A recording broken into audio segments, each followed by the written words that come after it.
Hi everyone, welcome to MBA Pathshala. Hope you're doing well. So this is the next video in the Basic to Advanced LIDA practice series. So today is day 39 of this particular playlist, and we're currently doing Logical DI. This is session 9 of Logical DI. Right? So चलो start करते हैं आज के particular set से.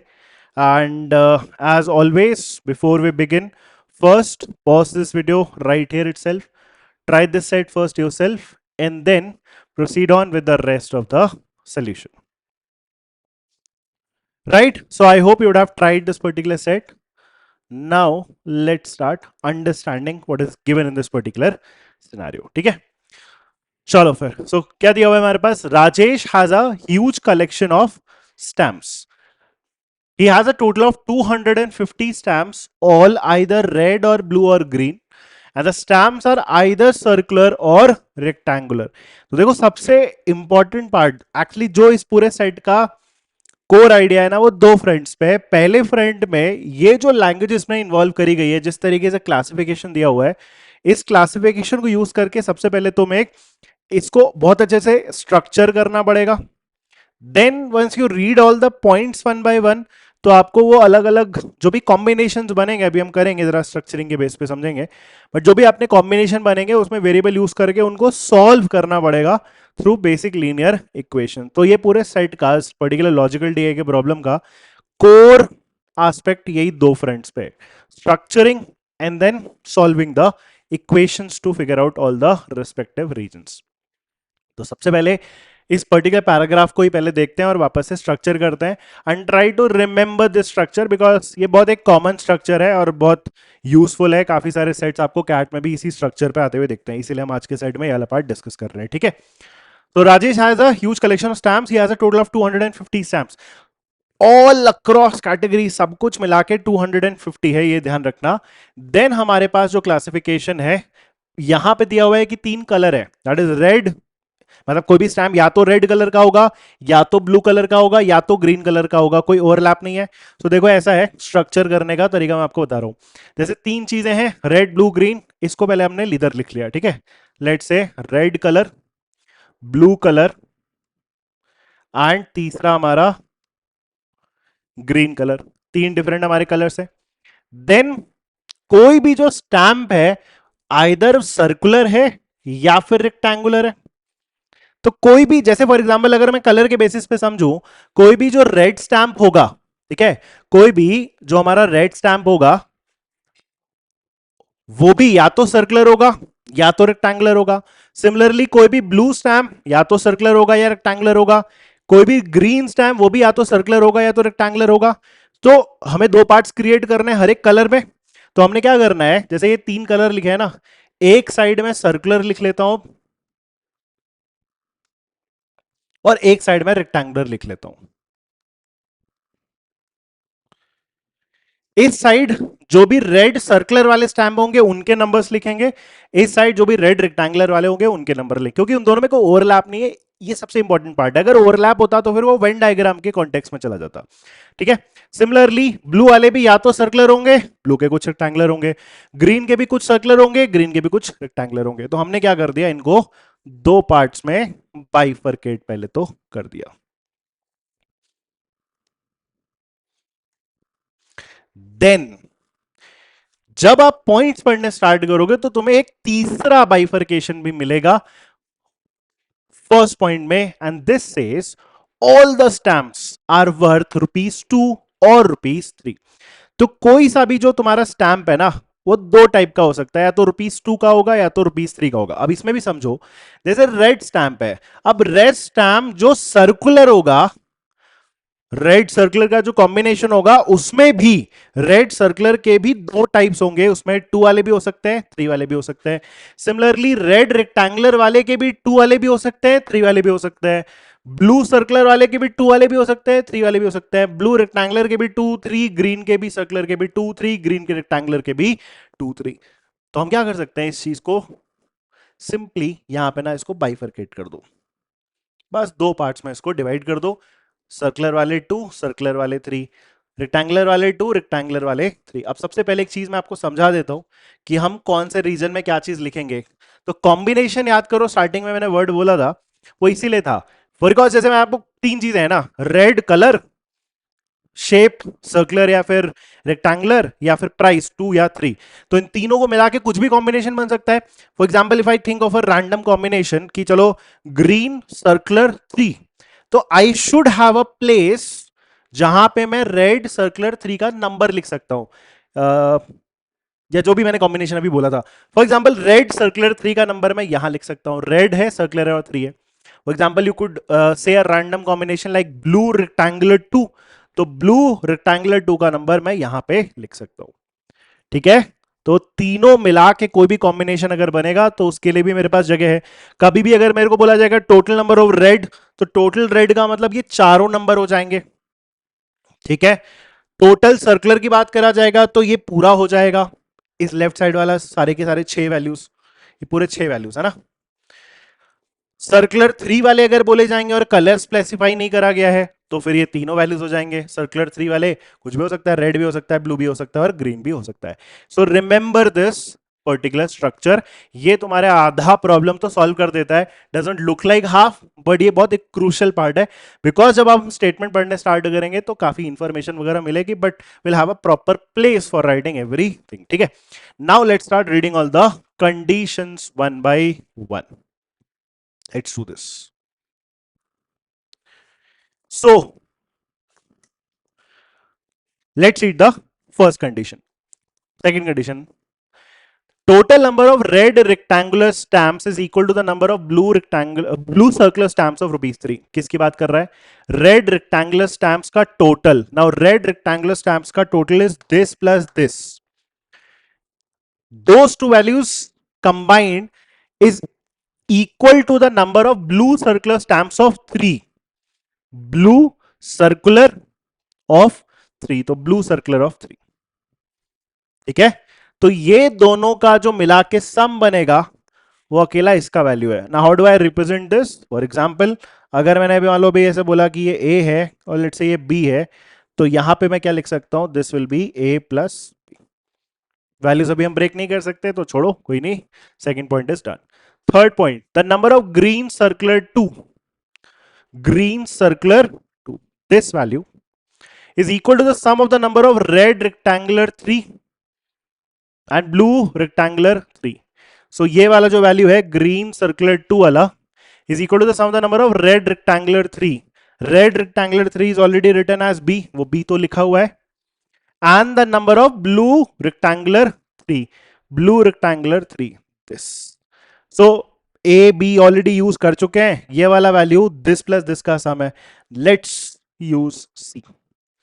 Use कर लेते हैं. सो हमारा ग्रीन सर्कुलर 2 किसका किसका सम हो जाएगा? बी प्लस सी का. रेड रेक्टेंगुलर 3, ठीक है, that is B, and blue rectangular 3, blue rectangular 3, B plus C. तो लिख लो यहां पे बी प्लस सी. अब बनने दो अपने एक्सप्रेशन. अगर कुछ वैल्यू ब्रेक होके आनी होगी डायरेक्टली तो भी पता चल जाएगा, नहीं आनी होगी इक्वेशन के थ्रू है तो उसको भी हम लास्ट में डील कर ले जाएंगे. But let's first quickly go through all the condition. Fourth point, the number of blue circular 2 is equal to the number of green rectangular 3. एक एक रीजन की बात कर रहा है. So blue circular 2, blue circular 2, ये वाला value is equal to the number of green rectangular 3, green rectangular 3. सो ये और ये अपना बराबर है. तो फॉर एग्जाम्पल अगर ये लेट्स अगर मैंने डी लिखा, ठीक है ना, blue circular 2 is equal to green rectangular 3, green rectangular 3, तो ये भी क्या लिखना है अपने को? डी लिखना है. ठीक है, डन. डी भी लिख लिया हमने. 4 वेरिएबल ऑलरेडी आ चुके हैं, कोई दिक्कत नहीं. Next point, there is no, तो नो मतलब 0 आने वाला है मेरे पास इस पर्टिकुलर टेबल में. So there is no red circular 2, red circular 2 0, nice. There is no blue rectangular 2, blue rectangular 2, this is also 0, good. There is no green circular 3, green circular 3, this is also 0, perfect. 3 जगह value हमारी 0 चली गई, nice. Sixth point, the number of green circular 2, green circular 2 is already B plus C, is twice the number of green rectangular 2. green rectangular 2 का ये चीज double है, तो अभी ये बी प्लस सी है, इस चीज का ये डबल है, तो हम क्या कर सकते हैं, यहां पे b plus C by two लिख सकते हैं। बाकी तुम इसमें डेफिनेटली बोल सकते हो, तो मॉडिफिकेशन करना चाहो कि फ्रैक्शन ना बने तो कर सकते हो। तुम यहाँ पे टू बी और यहाँ पे टू सी लो लेते, तो ये टॉइस ऑफ बी प्लस सी बनता और ये बी प्लस सी बन जाता। कर सकते थे, चाहो तो कर सकते हो, ठीक है। I will just leave it as such. ये हो गया हमारा sixth point. Seven, the number of red circular three, red circular three, this value is greater than the number of green circular 2 by 5, green circular 2 by 5, green circular 2 by 5, तो इससे ये वाला value 5 ज्यादा है, रेड सर्कुलर 3 वाला। सो ये b plus सी है, तो ये b प्लस सी प्लस 5 बन जाएगा, बनने दो, b प्लस सी प्लस 5। ये हो गया, ठीक है। So this is also done, 7 point. 3 points left. Eight, the total number of red stamps is 80। Now red का टोटल काउंट 80 है, मतलब 80 क्या है, इस पूरे रो का सम। इक्वेशन भी बना सकते हैं बाय द वे, वहां से भी बनाएंगे भी, ठीक है। तो रेड का टोटल रो का सम हमारा 80 हो गया। The total number of red stamps is 80 and the total number of blue stamps is also 80। Blue का भी टोटल हमारा कितना है, 80 है। अच्छा एक बात, रेड का टोटल काउंट 80 है, ब्लू का टोटल काउंट 80 है, तो ग्रीन का भी अपना टोटल काउंट आ ही जाएगा। कैसे आ जाएगा, क्योंकि हमें पता है कि टोटल नंबर ऑफ स्टैम्प्स कितना है, 250। अब 250 में से 80 80 160 तो ऑलरेडी हमारे पास है, तो 160 और 250 का डिफरेंस कितना बन जाएगा, 90। सो ये वाले रो का एडिशन कितना बन गया, 90। ये भी हो गया, 8 पॉइंट डन।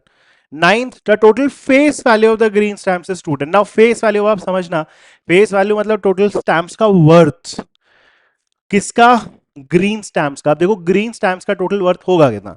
सबसे पहले कैसे करोगे, जैसे ग्रीन स्टैम्प्स 2 रुपए के कितने हैं, बी प्लस सी। जैसे अगर ये 10 होता, एग्जाम्पल के लिए बी प्लस सी 10 होती, तो 10 स्टैम्प्स है 2 2 रुपए के, सो वर्थ कितना हुआ, 10 इंटू 2 20, ऐसे। इसका वर्थ तो जीरो हो जाएगा, जीरो है। This into 2 plus D into 3, that is a total face value. तो maybe I write this statement a little later. Ninth भी एक सेकंड के लिए होल्ड पे करते हैं, इक्वेशन बनाते टाइम उसको लिखेंगे। लास्ट 10 पॉइंट देख लेते हैं। 10th point, the total number of circular stamps is greater than the total number of rectangular stamps by 50। Oh, circular और रेक्टेंगुलर का डिफरेंस दिया है, कितना है, 50। तो सर्कुलर वाला रेक्टेंगुलर से 50 ज्यादा है। टोटल नोटिस करो, सर्कुलर प्लस रेक्टेंगुलर मिला के 250 तो बनेगा, तो 250 में एक नंबर दूसरे से 50 ज्यादा है, क्या बनेगा, 150 and 100, that is only possibility 50 के डिफरेंस पे। सो सर्कुलर वाला हमारा कितना हो जाएगा, 150 एंड रेक्टेंगुलर वाला हमारा कितना हो जाएगा, 100। That is done. अब हमें क्या करना है, यहां से हमें ना कुछ छोटी छोटी इक्वेशंस के थ्रू ऑपरेट करना पड़ेगा and will need to figure out the values for A B C and D. ये सब कुछ अपने को फिगर आउट करना पड़ेगा। मतलब ऐसे देखोगे तो अगर कोई 3 भी आ जाएगा तो पॉसिबली चौथा तो हमारे पास आ ही जाएगा। Now how do I proceed in that. तो सबसे पहले अगर मान लो अगर मेरे को कुछ क्लिक नहीं कर रहा है, ठीक है, मैं सॉल्व करना सिखा रहा हूँ, मान लो अगर कुछ क्लिक नहीं कर रहा है कि कौन सी इक्वेशन कंबाइन होगी या सब्ट्रैक्ट होगी या ऐड होगी, तो आप पहले ना सारे इक्वेशंस लिख लो। बहुत देर कितना लग जाएगा, जैसे फॉर एग्जांपल ये 80, ये 90 हमारे पास दिया हुआ है, देन ये 150 दिया हुआ है, ये 100 दिया हुआ है, और एक फेस वैल्यू वाला भी इक्वेशन हमारे पास प्रेजेंट है, ठीक है। We can do that right. जैसे मान लो B C D, B C D face value. देखो एक चीज बताता हूँ आपको, जैसे थोड़ा सा ऑब्जर्व भी कर सकते हो तुम, सारी इक्वेशंस भी एक्चुअली में लिख सकते हो। मैं आपको थोड़ा सा इसमें हिंट देता हूँ, ठीक है। इसमें हिंट देता हूँ कि अगर मैं ये अपना लास्ट वाला रो देखूं, नोटिस करूं, लास्ट वाला अगर मैं अपना रो देखूं, तो इसमें B C D 3 variable involve है, टोटल 90 के काउंट से है ना, उसके थ्रू टोटल नंबर ऑफ, अगर स्टैम्प्स देखो, सॉरी। दूसरा, मेरे को ये जो ग्रीन स्टैम्प्स का फेस वैल्यू दिया था 210, उसका अगर मैं इक्वेशन बनाऊंगा तो इवेंचुअली वही चीज तो आएगी, B plus C into two plus B plus C by two into two plus 3 into D, वो भी तो है। तो हम एक्चुअली में वहीं से शुरुआत कर सकते हैं। एक, total number of stamps directly add up करके इक्वेट कर दो 90 से, और एक total worth of the stamps. पहले मैं लिखता हूं इस पूरी चीज का एडिशन इक्वल टू 90, तो क्या बन जाएगा, B plus C by two. तो ये दोनों ऐड करेंगे कितना बनेगा, वन, मतलब B plus C by two, 3/2 times B plus C बनेगा, ऐड करना उसको। So 3/2 times B plus C बनेगा, और क्या बचेगा, plus D and this will be equal to 90। इसको अगर मैं एलसीएम लेके 2 और क्रॉस मल्टीप्लाई कर दूं तो इसका एक एंड रिजल्ट क्या आ जाएगा, 3 times B plus C plus 2d बनेगा इधर, और जो डिवाइड में 2 आएगा वो 90 में जाके मल्टीप्लाई करके इसको क्या बना देगा, 180। Right, I have this equation, 3 time B plus C plus 2d equal to 180। अब नोटिस करो जो फेस वैल्यू वाला पार्ट था, the total face value green stamp is 210, तो फेस वैल्यू कैसे कैलकुलेट होगा, B plus C into this 2, ये क्योंकि ये बी प्लस सी 2 रुपीज वाला है, so twice of B plus C बनेगा 0 × 3 0, and B plus C by 2 into 2 में 2 कट जाएगा, वापस से क्या बनेगा, बी प्लस सी, एक बार और B plus C and 3d plus of 3d, and now this has to be equal to the total face value of green stamp, that is 210। तो ये आ गया अपना 210। आई होप समझ में आया। अब इसके बाद अगर नोटिस करो इस इक्वेशन का काफी रेलेवेंस इसके साथ है, क्योंकि अगर मैं इन सबको कंबाइन कर दूं तो इवेंचुअली ये भी 3 टाइम बी प्लस सी तो बना, 2 time B plus C plus B plus C, तो 3 time B plus C plus 3d, and that has to be equal to 210। अब यहां से तुम्हें सबसे पहले अपने d की वैल्यू आते हुए दिखेगी, क्यों, क्योंकि 3 time B plus C plus 2d is 180, and 3 time B plus C same चीज, ये और ये same, plus 3d equal to 210। तो अगर मैं लेट्स से इस वाली इक्वेशन में से इस इक्वेशन को सब्ट्रैक्ट कर दूं ओवरऑल, 3 टाइम बी प्लस सी कट जाएगा, कोई प्रॉब्लम नहीं, लेकिन 3d माइनस 2d से d बचेगा, एंड 210 माइनस 180 से क्या बचेगा, 30 बचेगा। तो सबसे पहली वैल्यू जो तुम्हारे पास d की आई, यहां लिखते रहता हूं, वो कितनी आई, 210 minus 180, that is 30। Right, so d की वैल्यू अब हमारे पास आ चुकी है। अब d की वैल्यू आ गई है, आई विल रब दिस, तो यहां से ना मैं b प्लस सी की वैल्यू निकाल के रख लेता हूं, क्योंकि अगर हमारे पास लेट्स से d की वैल्यू 30 है फॉर एग्जांपल, तो 30 का डबल कितना हो जाएगा, 30 का डबल 60, 180 माइनस 60 करेंगे तो 120 बनेगा, 3 time B plus C is 120, तो b प्लस सी की वैल्यू कितनी हो जाएगी, 120/3, दैट इज 40। तो ये भी है, b plus C is essentially 40।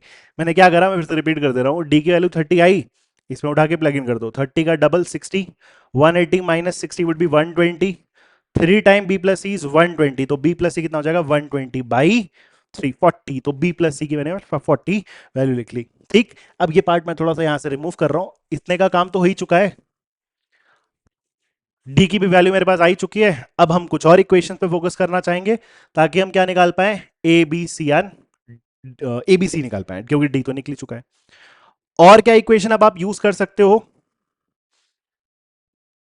जैसे else I can actually use, देखो ये वाला काम आप बी प्लस सी है ना, जैसे आप ब्लू वाले रो को अगर आप ऐड करके नोटिस करो, ब्लू वाले रो को, क्योंकि डी की वैल्यू तो आपके पास ऑलरेडी है, लिख भी देता हूं मैं यहाँ पे, डी कितना है, 30 है, ये भी डी कितना है हमारा, 30 है। तो आप नोटिस करो इस रो का एडिशन भी हमारा 80 होना चाहिए, इसमें ये वैल्यू हमारी 30 है, इसका मतलब this plus 0 plus this, that is essentially A plus B plus C की वैल्यू हमारे पास आ जाएगी कितनी, 80 माइनस 30 से 50, ये इन तीनों का सम बनेगा। अब नोटिस करो तुम्हारे पास b प्लस सी की वैल्यू 40 ऑलरेडी प्रेजेंट तो है, ये तुम्हारे पास 40 प्रेजेंट है, तो अब अगर ये 40 है तो ऑब्वियसली फिर हमारे पास a की वैल्यू कितनी हो जाएगी, 10। तो a की भी वैल्यू मिल गई तुम्हें, तो इसी में अभी फिलहाल लिख दे रहा हूं, a की वैल्यू कितनी है हमारी, 10। तो a आ गया, d आ गया, सॉरी। अब तुम्हें क्या करना है, एसेंशियली सिर्फ b और c को ब्रेक करना है। अब b और c कहां से ब्रेक करें, b और c, नेक्स्ट में भी ये इक्वेशन यूज कर चुके थे, b प्लस सी भी हमें पता है और हमें a भी पता है, ओ नाइस, नोटिस करो अब यहां से तुम बी इसी से निकाल सकते हो, मतलब यहां से कैसे, एसेंशियली 150 इस पूरे ब्लॉक का सम है ना, 150। अब इस 150 में एक दो तीन चार वैल्यूज का एडिशन 150 बनना चाहिए। इसका वैल्यू कितना है 30, इसको लिख रहा हूं मैं 30 प्लस इस कंबाइंड का मेरे को वैल्यू पता है बी प्लस सी 40, बाद में तोड़ लेंगे 40 तो ये कंबाइंड में ही, यहां पे भी ये बी प्लस सी 40 प्लस 5 45 बनेगा, और यहां पे ये ए प्लस बी में हमें ए पता है दैट इज 10, तो इसेंशियली ये 10 प्लस बी बनेगा, and this overall is what 150। बस यही तुम्हारा इसमें पॉसिबली लास्ट स्टेप होगा, क्योंकि इससे तुम्हारा बी निकलते हुए दिखेगा और उसके बाद तुम इसमें यहां पे रख दोगे बी तो तुम्हारा सी आ जाएगा, बस डन। तो कितना कितना है 30 40 45 एंड 10, सो 40 30 70, 70 और 10 80, 80 और 45 125, 125 बना, तो बी की वैल्यू कितनी हो जाएगी तुम्हारी 25। बस अभी बी तुम्हारा 25 है, और फाइनली हमारा फिर सी का वैल्यू आ जाएगा, क्योंकि बी प्लस सी हमारा 40 था, बी अगर 25 है तो सी की वैल्यू कितनी आ जाएगी 15। So now you have all the values that is A B C and D, इसको उठा के डायग्राम में प्लग इन कर दो, चलो कर लेते हैं। सो बी प्लस सी हमारा 40 तो ऐसे ही लिख सकते हैं, ये 40 प्लस 5 से 45 बन गया, ए प्लस बी की वैल्यू हमारी कितनी आ गई 10 प्लस 25 35, ये तो जीरो ही है, यहाँ ए की वैल्यू हमारी 10, बी की वैल्यू हमारी 25, ये जीरो, सी हमारा कितना था, सी हमारा 15, और b plus C by two है तो b plus C 40, 40 divided by two would be 20। So now I have all the combination and their respective values। ठीक, अब बस जैसे तुम्हें क्वेश्चंस पे जाना है, लेट्स डू देम, और करते हैं। जैसे फर्स्ट क्वेश्चन है, और मोस्टली आपको फेस वैल्यू पे क्वेश्चंस दिख रहे हैं, कुछ नंबर ऑफ स्टैम्प्स पे भी है। जैसे फर्स्ट क्वेश्चन क्या है, what is the total face value of the red stamps. Now red stamps का टोटल फेस वैल्यू कैसे कैलकुलेट होगा, सिंपली जैसे हमने ग्रीन के टाइम पे करा था वही सेम चीज, तो रेड का टोटल फेस वैल्यू 45 इंटू 3 हो जाएगा, 45 इंटू 3 कितना हो जाएगा 120 and 15 135 plus 10 into 2 20 plus 25 into 3 75, तो 135 प्लस 75 वुड बी 210, 210 प्लस 20 230, पहले क्वेश्चन का answer. Second, what is the difference between the number of blue circular stamps of 3 and the number of blue rectangular 3। चलो blue circular 3, तो blue circular 3 35 and blue rectangular 3, blue rectangular 3 15, so 35 and 15 का difference and that would be what 20। Third question पे आ जाओ, what is the total number of stamps of rupees 2, rupees 2 वाले total number of stamps, तो rupees 2 वाले total number of stamps अब ध्यान देना, ये 30 प्लस 40 70 तो है ही, यहां पे भी 2 रुपीज वाले स्टैम्प है दैट इज 10 प्लस 20, सो 10 20 30, ठीक है 30 30 और 30 60, 60 और 40 100, थर्ड क्वेश्चन का आंसर हमारा 100। Last, what the total face value of the stamps of rupees 3, 3 rupees वाले का टोटल फेस वैल्यू, सो इधर भी काउंट करना और उधर भी काउंट करना, याद रखना साइड, सो 45 इंटू 3 हो जाएगा दैट इज 135, ठीक है नेक्स्ट, या डायरेक्टली ऐड करके भी इंटू 3 कर सकते थे, एक ही बात है, चलो एनीवेज कोई नहीं, तो 35 इंटू 3 कितना हो जाएगा 105, 105 प्लस या तो जीरो है, फिर 3 रुपीज वाला इधर आ जाओ, 3 रुपीज में इसको एक बार में ऐड करके इंटू 3 कर रहा हूँ इस बार, सो 25 plus 15 would be 40, 40 and 30 70, 70 into 3 210, कितना आ जाएगा 135 plus 105 that is 240, 240 plus 210 450, and that is the answer to the final question, right? I hope you understood. This is a very very important set specifically with respect to the logic involved, the kind of structuring involved, because इस type के set आपको हर साल देखने को मिलते हैं. ठीक है, so this is very important. Before we end this particular session, alpha batch हमारा ऑलरेडी अब स्टार्ट हो चुका है, कल ही स्टार्ट हुआ था. So all the CAT 26 aspirants तुम्हारे अगर जूनियर्स है, because this video will be seen by the CAT 25 aspirants, अगर आपके जूनियर्स हैं and if you think they can actually prepare with MBA Pathshala, so let them check out this particular batch. Share करो अपने particular friends के साथ, and also make sure आप ये particular session भी share करो अपने friends के साथ. ठीक है, and also if you want a individual LRDA batch, this is for CAT 26 specifically. और एक individual LRDA batch देख रहे हो तो ये भी batch live होने वाला है from the 22nd of August, right, this particular month. Right, so I hope you understood this particular session. I hope your studies are going well. 100 days almost अब हमारे पास बचे हुए हैं. So try to put in your best possible effort. Thank you. If you have any doubts, you can just put that in comments. Let's meet in the next video. Bye.